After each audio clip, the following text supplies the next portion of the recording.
So welcome to our practice module on how the NARM, the neuroaffective relational method, right? There's the R for relational method that I will talk a little bit about in a few minutes, fits in with the integral relationship model. And a few months ago, earlier this year, Dr. Wayne Carr, who was in training number 5 and became a good friend, suggested to me that I take a look at a book called, that I have here, Healing Developmental Trauma. And I actually got the audio book, and I was just so blown away how their vision and mission for a better world aligns with mine, that relationships are essential for the future of humanity, and that our natural state is in relationship, is in connection with other human beings, and also to be fully alive. And they don't say it explicitly, but to live our purpose. But they also talk about realizing our fullest human potentials as I do. And so I read the book, and then I learned that they're offering a training for people who are in the helping professions.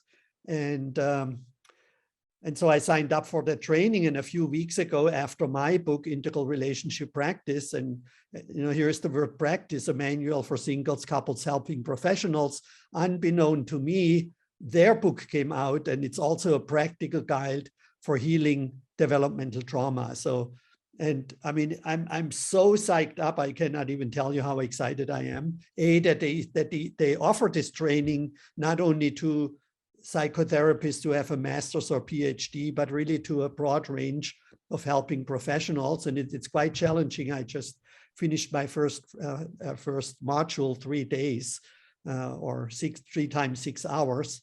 And it's just like this perfect complement to the integral relationship model. And I already integrated it in integral relationship practice. They're parts of their first book, and that will be part of our training that starts on Thursday and Saturday, and of course also in our workshop gathering in May next year in Istanbul. And today I sent out a newsletter. I just want to reflect on that briefly. It's also in my new book, but I have never really shared it in a newsletter, which really blew my mind when I saw this Pew Research, and this is from America, but knowing people from around the world, I think this relates to many countries where we see that if you look here at ages 40 plus, I mean, we can basically look at all ages, but we see consistently that there are more men looking to be in a relationship than females. And specifically here, when we get to age 42 or higher, 71% of females are not looking for to be in a relationship versus 29, but 55% of males are looking.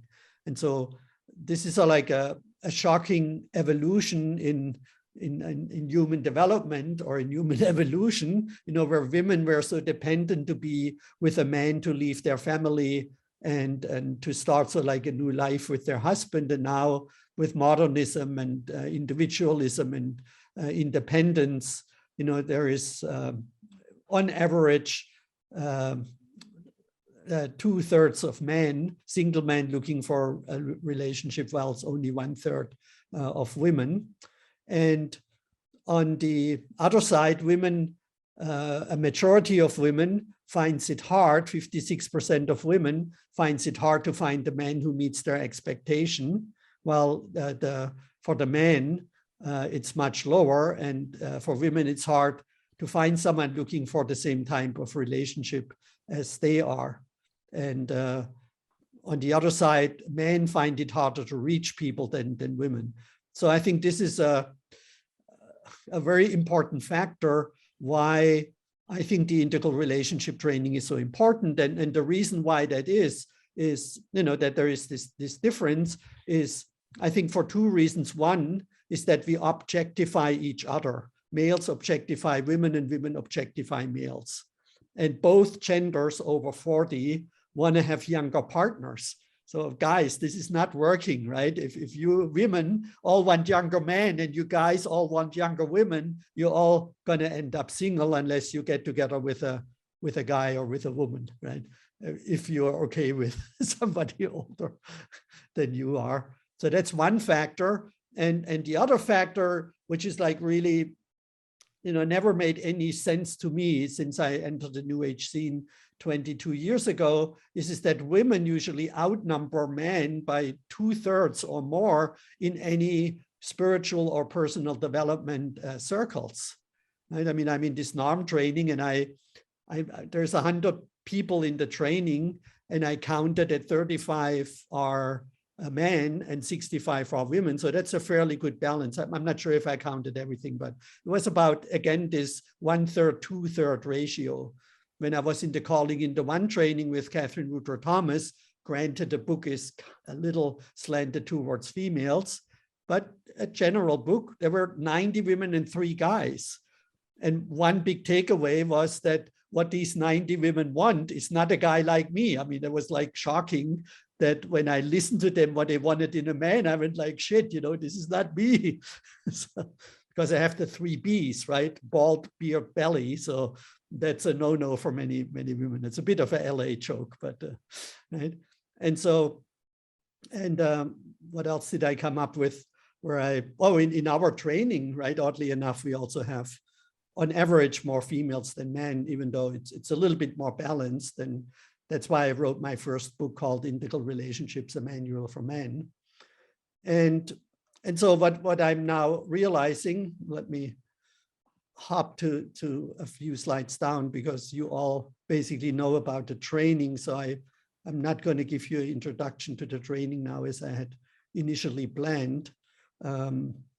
So what I learned so far, I mean, I learned a lot in the training, but there is something called the ACEs, which means adverse childhood experiences. And so these include these 10 forms of physical and verbal and emotional and other forms of abuse that leads to trauma. And I don't know if I have the slide here, but about 35% of the American population scores 0, right? Which means the other 65% have at least one, and I think 15 or 16 have more than 4 of any of these 10 forms of adverse childhood experiences. And since I score 0 here, which I'm very grateful for to my parents and my family and my environment, I was never very much interested in psychological healing. And over the years, I realized more and more, yes, I also have some childhood trauma and some wounds, even though it was not caused by any of these 10 ACEs here. And so I'm really now, so like at 65, slowly learning how important that is, that we're not only learning relationship skills, which my work is largely about, right? Of course, we have modules about the anima-animus complex and the unconscious, and do some shadow exercises, or like the normal stuff that you read in pop psychology books and self-help books, right? But at the level of where NARM and other healing models are, I always felt like, that's a different field, and I don't need to integrate it. And now I'm ready to integrate that into my teaching, and I already integrated it in the Integral Relationship Practice book. So the NARM people, I mean, they have so many great sentences that I will share over the next few weeks and months, but they say connection is our natural state. Just imagine, when you were born, or any child that is born is totally dependent on connection with caregivers, usually the parents, right? Or some form of caregivers who keep them alive and really accompany them or support them and be there for them, until age 15, 16 or so. We're dependent on our caregivers. And NARM is covering these different 5 levels of connection from birth to age 15. So it's quite telling. And then it is only when connection becomes a threat, right? So if your caregivers become in some way threatening, abusive, absent, all the bad stuff, that humans must rely on strategies of disconnecting to, and that's behind my camera, survive, while connection creates optimal conditions for the healthy development of the self. In other words, when a child has a need and the caregiver responds in a responsible and adequate way, then the nervous system gets regulated, gets soothed, right? And the child learns to connect and to feel safe with the caregiver. This connection is an adaptive mechanism that helps children to deal with trauma. In other words, when we don't get the care and the support as children that we need to feel safe and nourished and seen, et cetera, then very simply put, we disconnect as an adaptive mechanism, right, to not be hurt. And there's this sentence that is so stuck in my head and also reminds me of my childhood. When a child is in a bad situation and feels bad, it thinks that the child is bad. We think we are bad because we cannot not judge yet that this bad situation is created by people around us who, of course, also been in bad situation in their childhood. And so, this trauma gets handed down from one generation to the next. So that's like a brief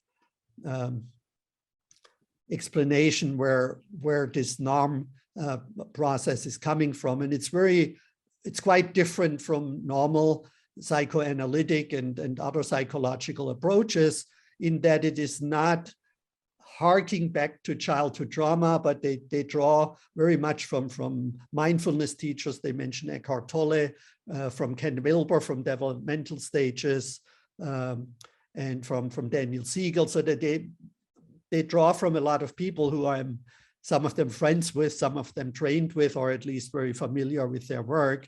And their essence is that we can only heal our childhood wounds and trauma in the present moment by getting in touch in our physical body with our emotions.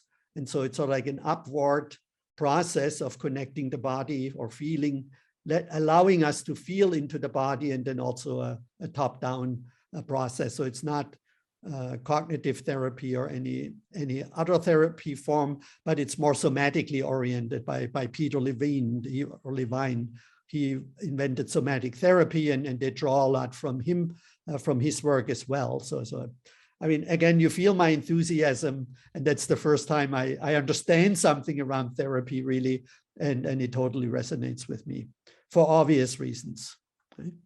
And so I'm just going to stop the share for a moment, just also to see who else has joined us, and it looks like they're all familiar names with a few exceptions. So I'm not going to do the introduction to the training. I might do that at the end for those who are familiar with it. But if you just joined us and you're new, the new training starts on Thursday, and we have 2 sessions for each module every week, and you can still join us. Today, 2 more people joined, which is fantastic. So I'm going to share my screen again. And we're going to do a lot of exercises today. Actually 4 exercises, and they're at least 15 minutes long, each of them. So if you don't want to practice, you can sit them out, but let me know if you don't want to be in a group. And I also want to say up front, we're obviously looking at issues around trauma and our wounds. This is not a therapy session. We're not doing therapy today, and I'm by no means a therapist. So if you feel like you're not emotionally stable, or you want to engage in something that may bring up some stuff for you, then please, have healthy boundaries, or even leave a room and say, this is too heavy for me. I don't want to go there. And of course, will tell you what I have planned for you to do. And we had a session on Sunday, and everybody said it was really fantastic who participated. So I hope you will get a lot out of this session. And so where the parallel is between NARM, even though they don't make this connection, but I already asked them, and a little discussion has started, is that in the integral relationship model based on spiral dynamics and Ken Wilber and many other developmental models, of course, we know that we develop from childhood into adulthood through different stages of development, and then people land sort of like at one of these stages as adults, and then have the potential to grow further. And also humans evolved, or humanity evolved throughout history through these stages. And so today we're going to focus more on the individual development. And we have this beige infrared, archaic, dead or alive. So this is, if you like, you can go from gestation towards while you're in the womb of your mother or where, and then after birth. And then at about 1.5 years, the purple magic stage evolves, where we become aware of our family. Maybe we don't remember, but at the time we became aware, like consciously aware, not just physically aware of our parents. And we realized we connected emotionally with them. We kind of realized mommy is upset, daddy is not here, or whatever. And it became the stage of development stage where we needed a family to feel safe. We always looked, are our parents still there? Is there somebody there I know, right? And that is that second stage. And you'll see how these connect to the NARM developmental stages. And then the third stage is the egocentric stage, where we become autonomous, independent. We're no longer so scared to be without our parents. Maybe we're more scared to be with our parents than without our parents, right? We want to break free, and we want to be autonomous. And then, and here maybe we need to be a little generous in associating the fifth stage of NARM with this fourth stage, is usually around puberty, where our sexuality develops in a way that we're attracted to the same or opposite sex. We're sexually attracted to others. And, here we learn sort of like a form of love for others that goes beyond the love for ourselves in the egocentric stage in a broad sense, and the love for our parents and caregivers and family in the purple stage. And so what we're going to do now is that we're going to have 4 breakout sessions, and I'll give you the exercises in the chat window or the questions, where we align 5 NARM capacities for connection and for attunement and for trust and autonomy and love sexuality with these 4 stages of consciousness development. So here is, and I will copy all of this into the chat window. So when you go into the breakout, you have all of this available, right? So the first beige infrared archaic dead or alive stage concerns basic survival needs, food, shelter, warmth, and in a human evolutionary sense, sex. Behavior is guided by instincts and impulses for physical well-being. Obviously, the baby cries when it doesn't feel well, that the diapers are full, it's hungry, it has some other physical discomfort. And if that discomfort isn't met, the baby becomes angry, right? And at some point it may give up. And I think I was a little bit raised in a way, don't pamper Martin too much, and if you attend to him immediately when he cries, then that becomes like a pattern. He doesn't learn to become resilient. That was just like 65 years ago, the way I think most children, and maybe specifically boys, were raised in Germany. So this is no blame to my mother or my parents. They just didn't know any better, right? And then this is also where we have fight, flight, and freeze reactions. As adults, the primary jealousy impulses come from that level, and the world is primarily perceived, or as a little child, as an infant, totally perceived through the senses. There's no conscious awareness of an interior or past or future. There's a fusion with the environment, which is called a-duality, which is sometimes confused with higher stages of non-duality. And in Piaget's model, that's the sensory motor stage, right? Where babies put everything in their mouth and stuff like that. And so here comes what fascinates me so much about the NARM model. They have these, so we're always going to look at 4 elements here. So if we grew up in a safe environment and we have the capacity to connect, right, for connection, we feel that we belong in the world. We are in touch with our body and our emotions as adults and capable of consistent connection with others, right? So in other words, we have a secure attachment style, to use attachment language, and NARM uses a lot of attachment theory as well. They draw a lot from attachment styles. And so if we didn't get this nourishment adequately for connection in our first stage of development, we developed an adaptive survival style. So we disconnected from a physical and emotional self, right? So people then often become very heady and they disconnect from the body and emotions. And I must admit and say, I see that a lot in the integral community, specifically in males, right? As somebody said, they have a big head and a small stick, right? It feels very heady and very, very disembodied. So in the training, I brought up the question and said, are there any gifts, right, to these survival styles? And I said, yeah, of course, right? Some people become great scientists and political leaders and whatever, but that requires a lot of cerebral development and no or little emotional and physical development, right? And then these people then often have difficulties relating to others, right? And then what we then develop are these so-called shame-based identification. So of course I cannot now go into the training, but into all the details that I learned already. But if this interests you, please buy the book, buy my Integral Relationship Practice book and buy the NARM practice book. You will see how they fit together like a hand in a glove, I think is the expression, right? So we have a shame at existing. We feel like a burden. We feel of not belonging. That's a little bit one of my wounds that came up in our false identity module that we do. And then what's interesting is that when we feel shame, of course, we don't want to feel shame. So we develop a counter identity that covers up the shame, right? And so there's this pride of being a loner. I don't need anyone. I can live alone, right?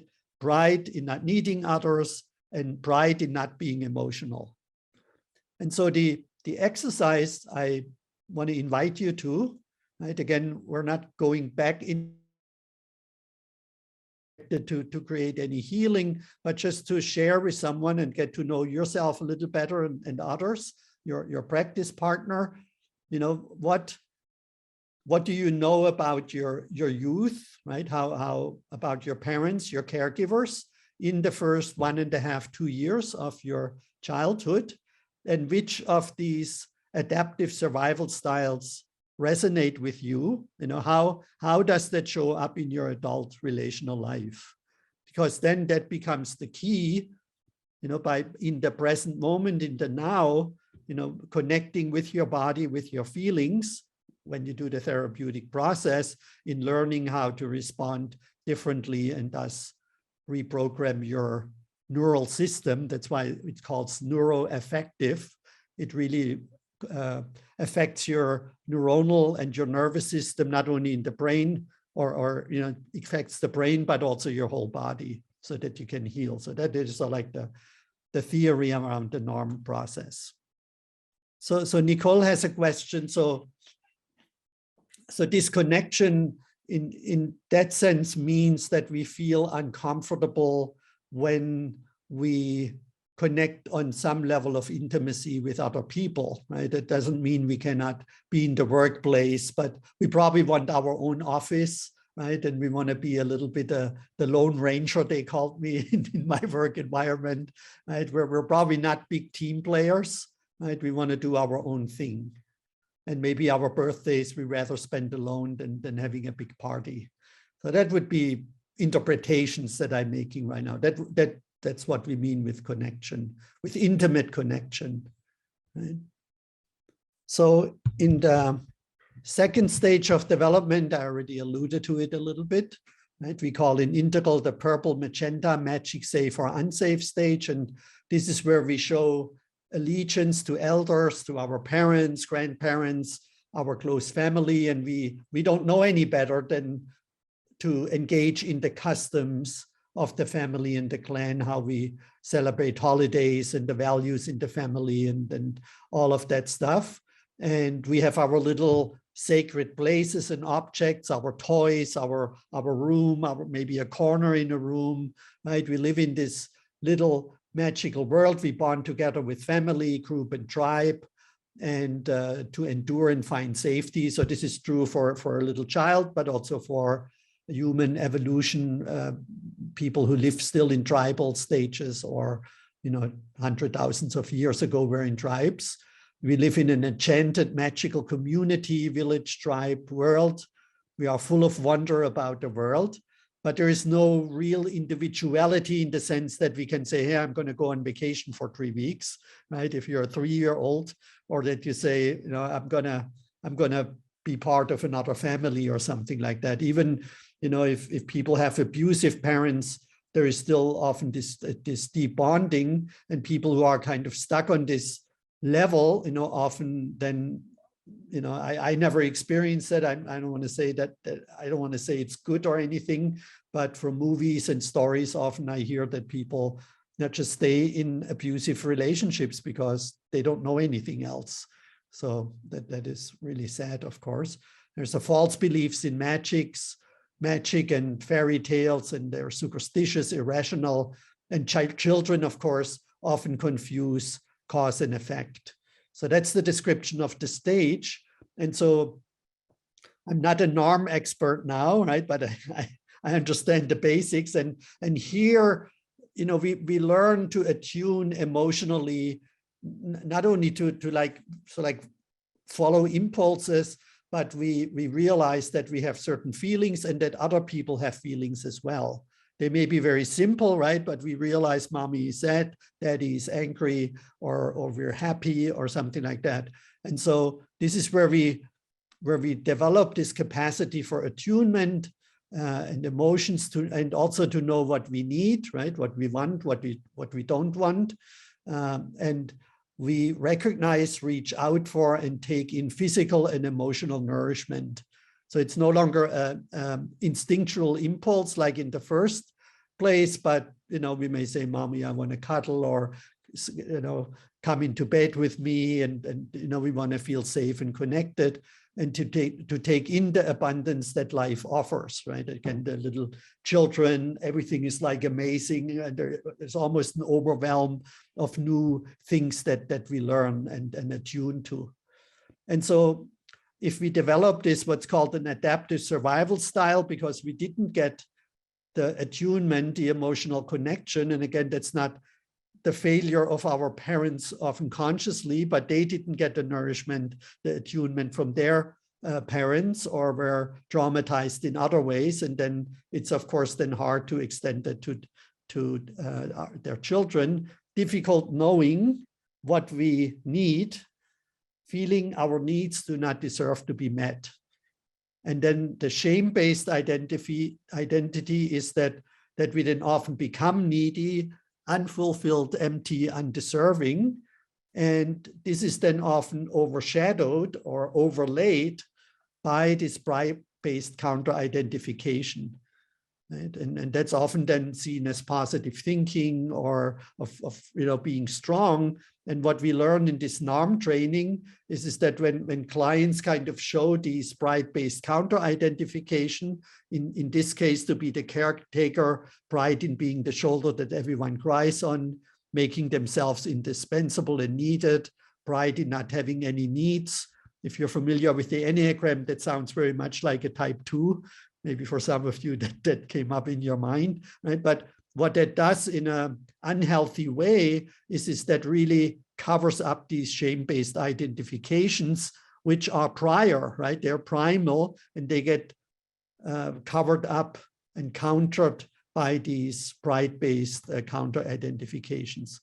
And there is there are, of course, also gifts in here, right? So even though so far they haven't really talked about the gifts, I also want you to see that it's, of course, great if you help other people and if you're compassionate and, you know, and are not needy in a sense. Of course, if you deny your human being needs, as we practice in module 6, I think, then that's, of course, not healthy, but also not being needy is a positive thing, at least in our thinking.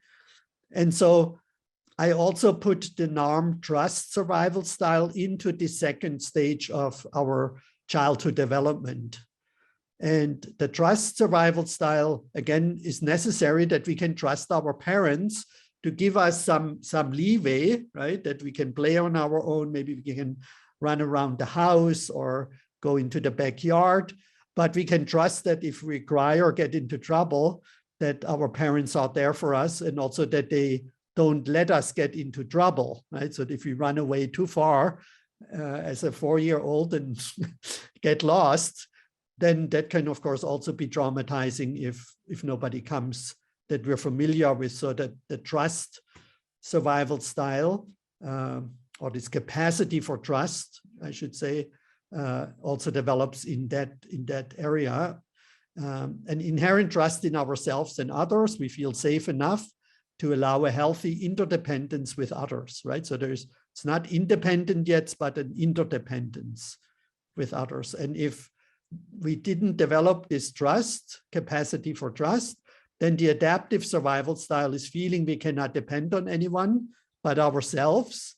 There's a great scene in American Beauty, the movie, where the mother, the wife of Kevin Spacey, tells her daughter, "You cannot trust anyone. You can only trust yourself. You cannot depend on anyone." So she, that would be a symptom. So the NARM is also very allergic to diagnosing people, right? As a therapist, they just say we should stay present with people, get them in touch with their body, with their feelings, and support them in developing agency so that they can, pull themselves out of their dilemmas more or less, or by themselves, because only they can do the inner work. So I just want to mention that on a side. We feel safe enough to allow a healthy interdependence with others. So the first one, right, is the connection survival style. That's a little different than this. We feel safe enough to allow a healthy interdependence, emotional interdependence, where other people also impact us with others. And then the survival style is feeling we cannot depend on anyone but ourselves, and feeling we must always be in control. And the shame-based identification is that we feel small, powerless, used, and betrayed. And since nobody wants to feel small, powerless, used, and betrayed, people then often develop these pride-based counter-identification of being strong, in control, successful, larger than life. And we use other people often, right, to make ourselves feel powerful and strong and in control. And before anyone betrays us, we betray them. Right? That would be also a pattern that we're so afraid, right, of being betrayed, that we rather betray others before we become betrayed ourselves. So number 2 is the level of development, if you want to revisit that. And then what I shared at the first is the NARM attunement capacities, right, that we develop, and then the adaptive survival styles. And then at the bottom is the NARM trust survival style. Do we develop the ability to trust ourselves, right? So David Rico wrote a great book called Daring to Trust. And what I learned from that book is that if we don't trust others, it's really that we don't trust ourselves to make wise choices, and that we will be okay if something, if it turns out that we couldn't trust the situation or a person, right, that we realize we still have the choice to choose our response in any given situation. So that's what I learned from this book, Daring to Trust. And that very much aligns with the NARM trust survival style, or the basic capacities for trust. Sus, you have a question or comment? Oh, yes. We discussed, maybe you, how should I put this? If you are sort of mainly, if you are one of these, one of these, like for instance, shame-based identification with your partner, it's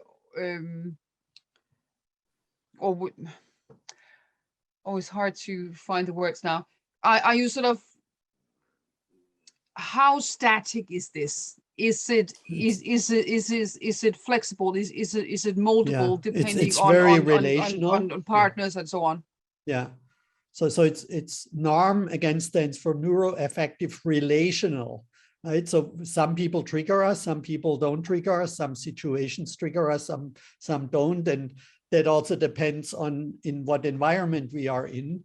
And NARM is very against pathologizing people, and they say we all have elements of all 5 of these, right? And so it gets very like rainbow maybe is not the right definition, but it becomes very fluid.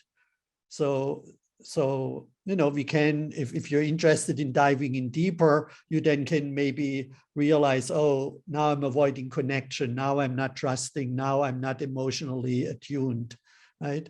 And do I react or react basically in a pride-based way or in a shame-based way?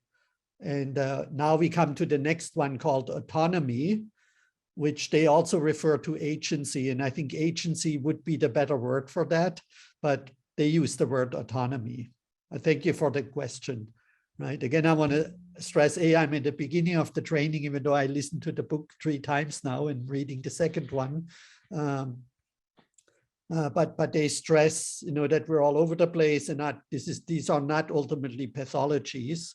And they call them, adverse childhood experiences. So you don't have to use the word trauma if that, sounds a little bit too intense in a way, right? But I find it so helpful because I realize now people either don't have the skills to be in a relationship, or they have certain level of adverse childhood experiences, or one of these,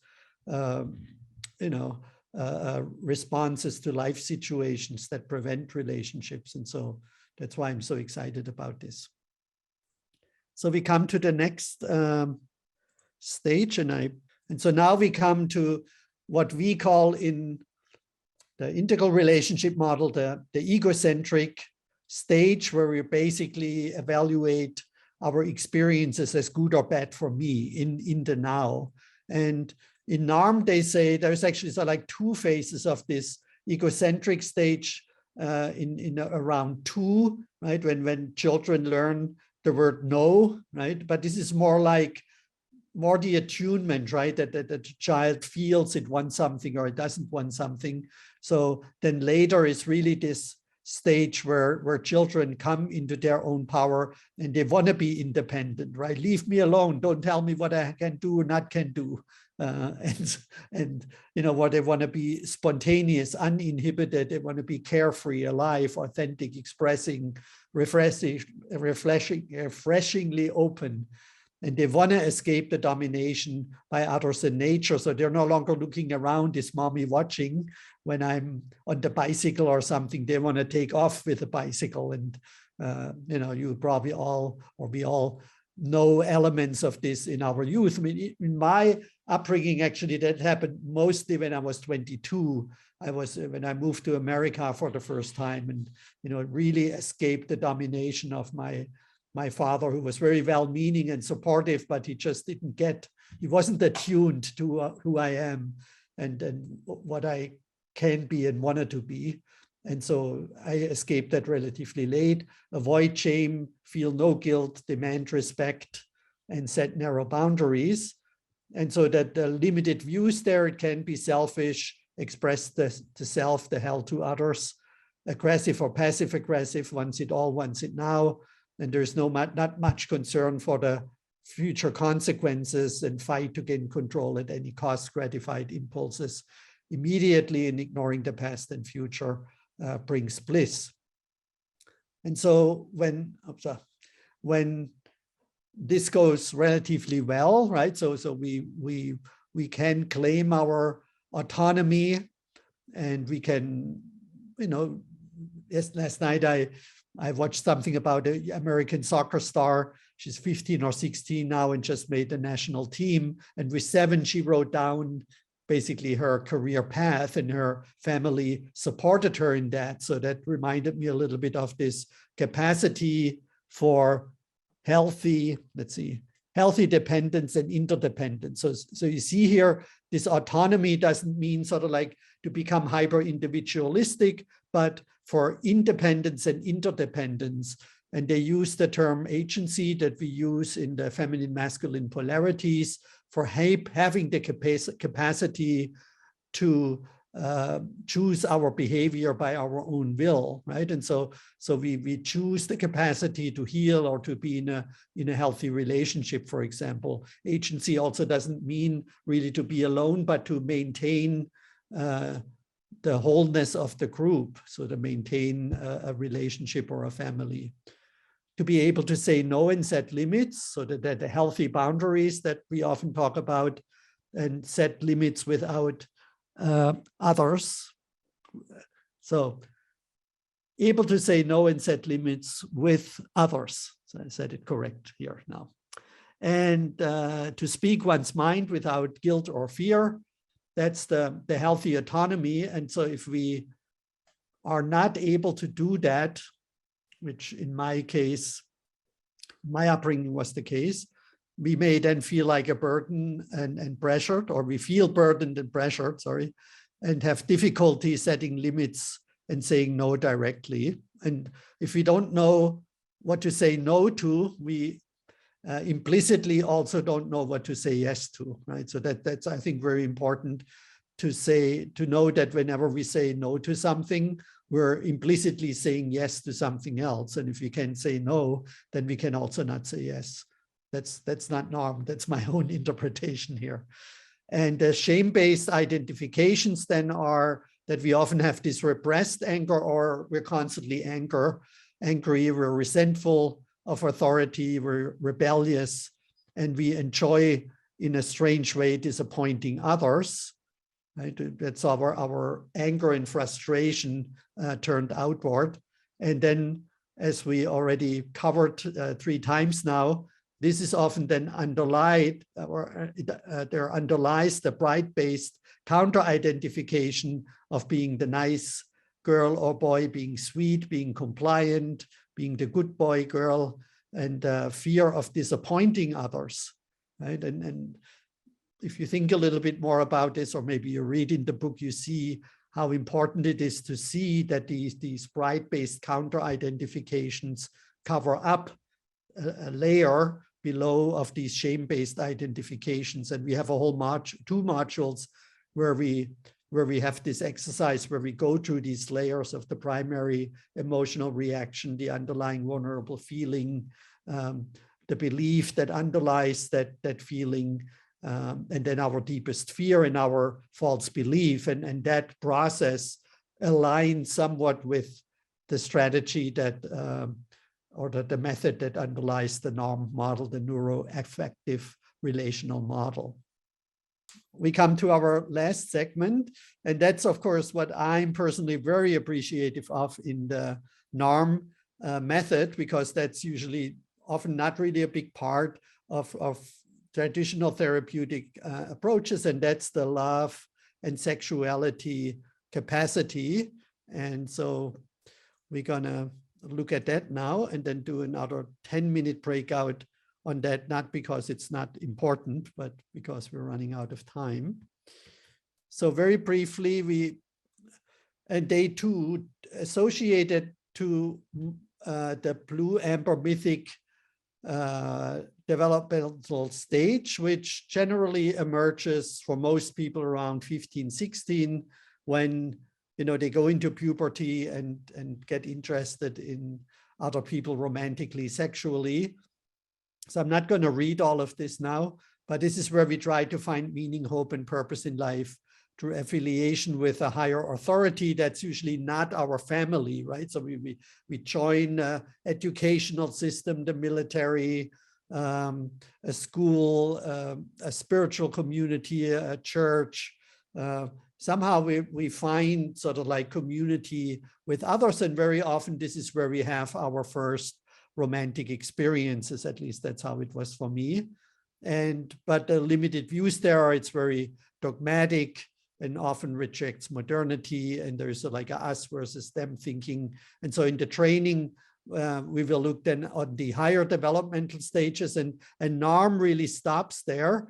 And I think there are actually capacities that are developed at the higher developmental stages with their adaptive survival styles, and then the shame-based and the counter identification. So I will just take a stab at it to define this for all following developmental stages, and then we'll also suggest it to the NARM inventors and the teachers there to see what they think. But what gets developed in that stage is our capacity to live with an open heart, our capacity to integrate a loving, committed relationship with a vital sexuality. And recently I think and also talk a lot about our capacity for being whole in part simultaneously along the 7 chakras, which of course extends and not only integrates the heart with our sexuality, but really all levels through which we co-create and connect with others in a healthy integral relationship. And if we don't develop, for whatever reasons, the capacity, maybe for lack of good role models, or that things at this level go wrong, and we create this adaptive survival styles of difficulty integrating heart and sexuality, and we may derive our self-esteem based on looks and performance, and then of course feel bad about how we look, and maybe more around women and our performance for men, right? Women are often objectified, as we know, as sex objects, and males as success objects. And I talked a little bit about the objectification, that this is one of the main reasons why there is an increasing amount of single people. And NARM, a little bit in a different way, but they also talk a lot about objectification by labeling people to have certain pathologies or other things, and which prevents us from really connecting with the human being that is below the object that we perceive. And so the shame-based identifications are that we feel hurt and rejected and physically flawed and unlovable, unloved and unlovable. And I would not only put here physically flawed, but also flawed in a way of being good enough as successful, right? As a man being a failure. And the pride-based counter-identification that covers up this shame-based identification is then that these people often reject first before they get rejected. I must admit, I became aware that I was often doing that, and then a few days or weeks later, I had regrets and tried to reconnect. So this, fear of being rejected can be countered by just rejecting first or leaving first before you get rejected or excluded, and try to be perfect. And then of course also expect it in your partner. And therefore the people who have this counter identification do not allow for any mistakes, and then may reject the partner, and seemingly, being seamless, being perfect, and having everything together, not showing any weaknesses, not showing any vulnerability, in order to not have to experience these shame-based identifications. And if you want to stop here and join our 26-week training, where we look at these and many other aspects that I will show you in a moment, then the next training starts on September 29th, 2022. And we have 2 sessions every week that have covered the same module. The other option is on starts on Sunday, October 2nd, 2022. That's our training. And at integralrelationship.com, you can find more information and sign up for the new training. And we will also have a workshop, a 5-day workshop in Ava near Istanbul and the Black Sea, a little beautiful resort village, from May 17 to 21st, 2023. So here is I'm going to show you the whole integral relationship model real quickly. And I started to break it down into initially 14 modules, but then as you will see in a moment, some of them we have multiple modules to cover these elements. So we start out with the 4 dimensions of our being, which you can experience in this moment by focusing inside in your inner awareness, what is alive in you right now, and your physical body, right? How does your physical body feel in this moment? That's the individual interior and exterior dimension of you. And then this interior dimension also has an extension into the pluralistic, into the collective, into the outside. Right now, you hopefully will try to understand what's going on inside of me. What are my thoughts? How do we communicate? What language do we use?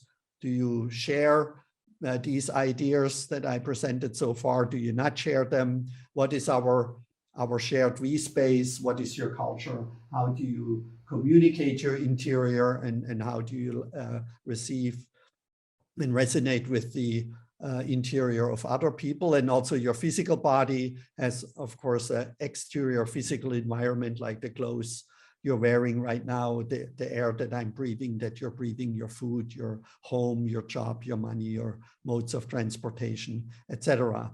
So these are the 4 dimensions that are all necessary to be human.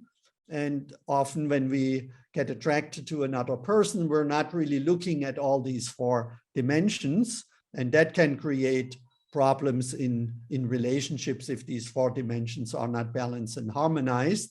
So that's what we practice in the first module. Then we have 4 modules total where we look at the levels of consciousness development, the complexity of development, and also trauma and that is created at the first 4 levels, the different forms of trauma and how to heal this trauma. So that's a new part I integrated into training. And how people who are at different levels or the same levels of consciousness development, how their relationships unfold and where there are struggles and why it is often difficult to resolve conflict if you're in relationship with someone who's at an earlier or later level than you are. It's not impossible, but so we're gonna look at the challenges there and the possibilities as well.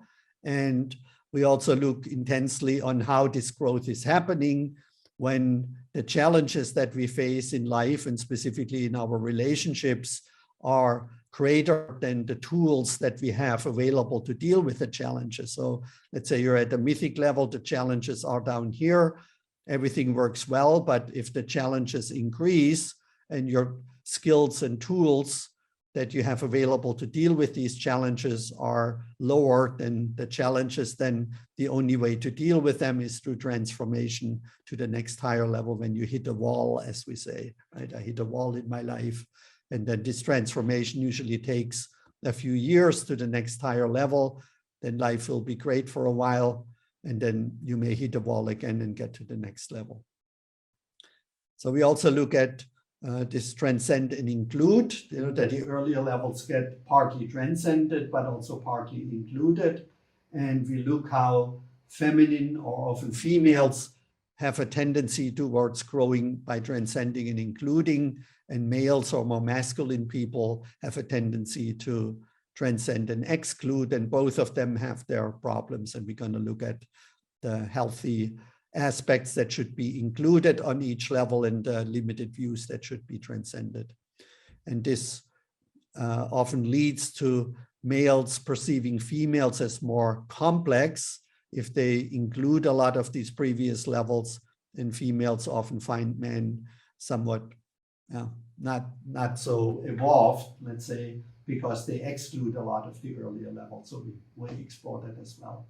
Then we have 3 modules in communication, where we look at, what do we perceive first, inside and outside of our body, thoughts, feelings, needs. And then we start speaking, and how we express ourselves is mainly determined, and also what we perceive, by our level of consciousness. And then this is perceived by a hearer who has also his or her level of consciousness, and then they try to reconstruct in their mind what you were trying to express in the first place. And so we look at the complexity of communication from all these different levels of consciousness development. We start with level 6 communication, nonviolent, compassionate communication based on Marshall Rosenberg's communication model. And then we talk about communication at the first 6th level, and how people at each of these levels communicates first of all, has different needs and then communicates these needs differently. So we call that need-based communication. We also integrate a trauma triangle, Karpman's trauma triangle, and then how we can transform this to David Emerald's empowerment triangle, which this would be the magic 2nd level predominantly, and then this would be the orange rational level. And then we also have one module for how people at the integral and transpersonal level communicate with people in 1st-year consciousness and among themselves. Then we make several differentiations around gender. So we're not only looking at male, female, men, women, which also helps us to gain a better understanding about gender fluidity and gender identities and the whole LGBTQ subject. And so this training, even though I often talk in male-female context, we had gays and lesbians and gender fluid people who found that training also quite helpful, even though I have no firsthand experience. So forgive me if I sometimes fall into these patterns, or they may be perceived as stereotypes, but I'm very well aware of the biological differences and what are learned gender roles. So that's the first differentiation. And that leads us to understanding the fear-shame downward spiral that males often don't understand, that then when they withdraw or disconnect emotionally, specifically, are no longer romantic in a way, that their female partner may go into fear response. And then she will try to reconnect with him, and she doesn't understand that often is perceived by the male. It's not what she's really doing, but perceived as the male as shaming. And then he withdraws further when what she needed was that he leans into the relationship and reconnects with her and makes her feel safe. And so this creates this fear-shame downward spiral that we learn to avoid. And also we have a beautiful exercise in working ourselves back up to the top, to the loving romance phase. And this is based on a book called How to Improve Your Marriage Without Talking About It by Steve Stosny and Patricia Love, to give them the credit. And we already looked at this dynamic here and the feminine masculine polarity. So we have multiple exercises around how to really feel the feminine and masculine and learn to embody the healthy aspects. Then we have a module where we explore 5 stages of spiritual development, which is we do a subject-object meditation where we learn to differentiate the witnessing self or the subject from the objects that are perceived and witnessed, and strengthen this witnessing consciousness so that we can disidentify, not dissociate or repress, but disidentify from, in the first level, the gross material and physical, and then integrate it when it is differentiated. So there's no integration without differentiation. And then we go to the subtle level, basically the mind, our thoughts. So we can disidentify from our thoughts and no longer have desires, attachment, hatred, delusion on that level. And then to the mystical, formless, some people call it a feeling, experiential, inner experience level, or outer experience, connectedness. And cannot witness itself, and then the non-dual that integrates all the previous levels. And then we will also explore this, what is called the Wilbur-Combs lattice, that Ken Wilber and Alan Leslie Combs developed together, that this stage spiritual development can appear at any vertical level of consciousness development. And then I applied the same idea to our sexual development, the 5 stages of repressed fucking, having sex, making love, and sacred sexuality. And so we have a wonderful meditation and practice to explore what level you and your partner are in your sexual expression. And then the next module is about the anima animus complex development, which I already talked about. Then we have one module for the 5 love languages, which is quality time, gifts, acts of service, and touch. And then we explore the 9 types of the Enneagram, and each type combination has some parts where the relationship is harmonious and synergetic and driving, but also trouble spots. And there's no combination that's particularly blessed or doomed. And we also look at the 3 instinctual variants of the social instinct, the self-preservation instinct, and the intensity, they're called sexual instinct, where we want to have intense connection with other people that feel like a deep sexual experience, but it can be on an emotional or mental level primarily. It's just a metaphor, sexual intensity, attraction, sub-instinct, and we have all of them in us, but we have like a predominant one, and it's really, really helpful to know what your partners and your own instinctual variant is. And then we already looked at that as well. This is how we bring everything together in what I call the personality matrix, and then including the 4 dimensions of our being. And then we explore attachment styles and also the unconscious. So we have 2 modules there where we explore our shadow and false identity, or to be more precise, 5 forms of the unconscious, one of them being shadow. And then we have a very powerful exercise from the book Undefended Love by Chet Psarsis and Marlena Lyons, who were students, very still students of A.H. Almas, the Ritwan school, the diamond approach, which you may have heard of.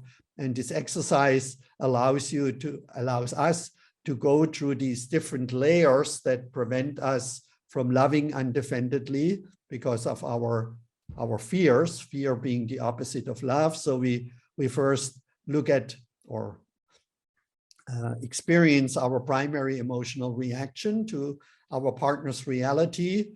Then we feel into the underlying vulnerable, often unconscious feeling that is protected by this emotional fight, flight, freeze reaction, which then gets us in touch with our false belief about ourselves and then the underlying deepest fear. So you see these different layers that become more and more subtle.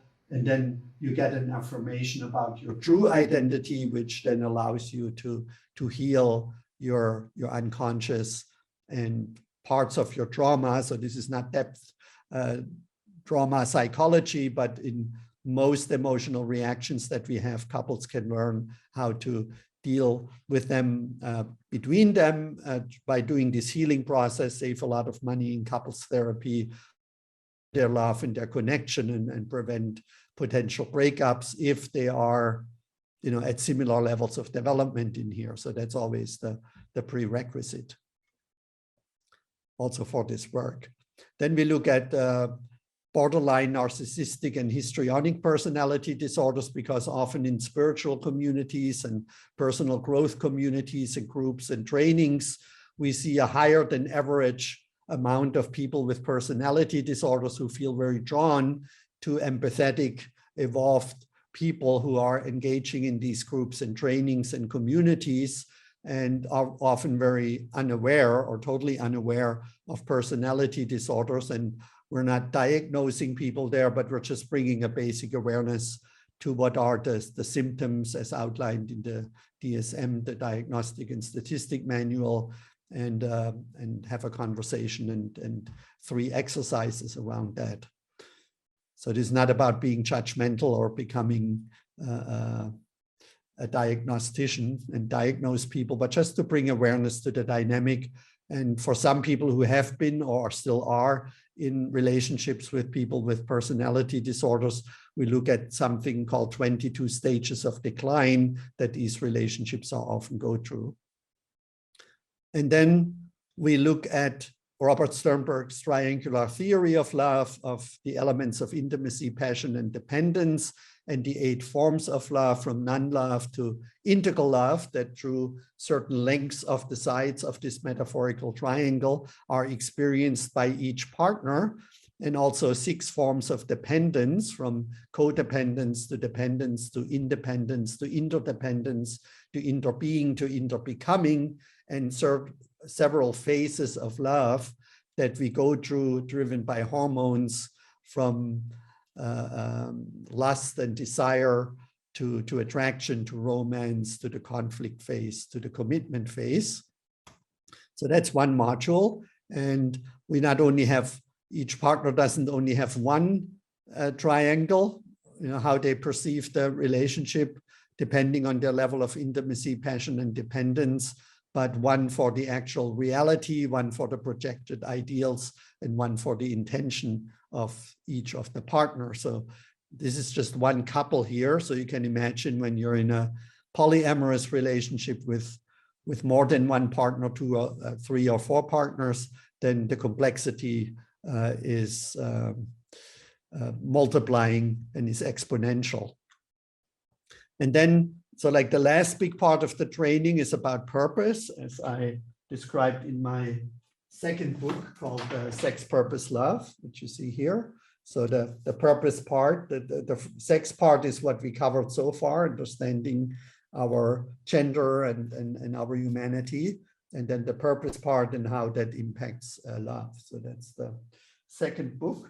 And everything that's in there is in here as practices. So you can go right to the practice book. And if you want to learn more about the underlying theory, then you can also look into Sex, Purpose, Love and the hundreds of books that I drew from to put all of that together, if you want to really go deep into that.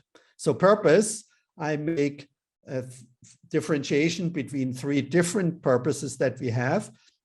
And we all living things live their biological purpose of eating, surviving, reproducing, seeking quality of life, forming groups, and compete and cooperate. It's called the biological imperative, is the technical term that you can look up at Wikipedia. And so we share that with all animals often, though we humans say, what is life all about? Well, here basically it is. And often parts of that are repressed in modern humans. And so traditionally, these biological driven relationships where we live our biological purpose, they're best lived and often then manifest in what I call transactional desire and transactional love, asymmetrical need-based, where the male has to first prove his reproductive capabilities to the females who he is attracted to, assuming she has good reproductive capabilities. And of course, he wants to have sex with her. And then when she receives, you know, the providing and that he can take care of her and her children, she will offer him sex. And then if he wants, or if they both want a child, or sometimes it happens, of course, unintentionally or naturally before people figured out how this whole process works. And then for his power, his 3rd chakra, social status, power, protecting in exchange for her loving care, and his creativity in exchange for her feedback. And that's on the biological level. And then there is something I call transformational love and transformational purpose, which is basically understanding this matrix here, and that we can, in a relationship, or we need actually a relationship to learn, to heal, to grow, and to awaken without spiritual bypassing, growing by challenging each other, healing. We can only heal our relationship wounds in relationships, and learning about how to become fully human in relationship. So that is the transformational purpose, to learn, to heal, to grow, and to awaken. I don't have a slide for that. And that helps us to make this exchange healthier and eventually then move to higher levels. So here you see the 7 chakras, and here are the levels of consciousness development. And I call this the chakra consciousness matrix, because obviously the more evolved you become, the later stages you move into consciousness development, the more complex and the more evolved the needs and the desires, but also the exchange between the chakras, this asymmetrical exchange becomes. And then some people then awaken to this desire, not only to live their biological purpose and share it, but also their transformational purpose. And that leads us to our transcendental purpose, where based on our natural talents, either for empathy, in cognitive intelligence, creativity, or kinesthetic capabilities, this is genetically predispositioned. And then after gestation, as our brain and our body develops, and then we develop skills, we usually have 1 or 2 strengths, either to be more creative, in a sense, creating more beauty, or creating more truth, or creating more goodness, or creating more functionality. And we look at at 4 different discovery methods, how you can get in touch with your purpose and then find your niche, like in my case, furthering the integral relationship vision by supporting singles and couples in co-creating healthy relationships. And since I only have like 1 strength, which I would say is goodness, and my secondary is functionality, intelligence, and creativity, I'm not so good in. Whatever your passion and purpose is, since you also have 1 or 2 strengths, you will feel attracted to a partner who shares your purpose but has different strengths. And then combining your strengths will create something what Barbara Marx Hubbard called suprasexuality. So like a new attraction that feels like sexual attraction, but it's really this desire to make the world a better place. And you align behind your transcendental purpose, but you bring different gifts, different capacities to the co-creation. And then that allows you to become true co-creators at a level of each 7 chakras. I'm not going to read all this, so I may pause the video if you want to take a look at it. And then we have a module on soulmates, biological, transformational, and transcendental soulmates, how to identify them, how to attract them, how to define it first, and then identify and attract, and then co-create a soulmate relationship. So there is more than 1 soulmate potentially, and eventually you want to be with your biological, transformational, and transcendental purpose soulmate, all 3. But most people start out with biological, then they move on to a transformational soulmate or multiple transformational soulmates. There's often like serial dating, serial relationship on the transformational level. And then the transcendental, they're usually then lifetime partnerships, again, like my friends Alice and Alex Gray, for example, or Mitten and Deva Primal and other couples you may know who have this real shared purpose to create more beauty or more truth or more goodness or more functionality in the world. And then here we have the image that we looked at earlier, and now we understand a little better the purpose and the 4 dimensions at each level of the chakras, and the commitment, intimacy, and passion. And this really matters for the future of humanity. As we learned from Jürgen Habermas, traditionally males and females in the tribal stage, so that started 100,000s of years ago, formed couples and then communities, and out of these tribes, these communities, the systems, as Habermas calls it, of money, power, the media, etc., emerged in support of the family, the community, the tribe, the couple. And eventually, these systems became so powerful, as we experience today, that they're often controlling our life to an extent, but we're still somewhat shielded and less dependent on the system if we live in the context of a couple, family, community. And if we're single, then there is a high chance that the system will directly encroach on us as single males, females, and we potentially also become dependent on the system. So that's a criticism, this hyper-individualism. And David Brooks, my favorite journalist, talks a lot about the disintegration of friendships and families and communities. And then he also says at the end, and I have no real solution. And so I think the integral relationship model provides the solution how we can return to maintaining our wholeness and partialness in healthy relationships. And so Habermas, I just want to read this book with, wrote that this individualization, right, and this breakdown of communities that we see here in this image leads to decrease in shared meanings and mutual understandings, erosion of social bonds, disintegration of communities, increase in people's feelings of helplessness and lack of belonging, the consequent unwillingness of people to take responsibility for their actions and for social phenomenon, and destabilization and breakdowns of social order and stability. So yeah, turn on the TV, read newspapers. I think most of us probably are aware that this is happening in front of our very eyes, and Habermas predicted that 20, 30 years ago.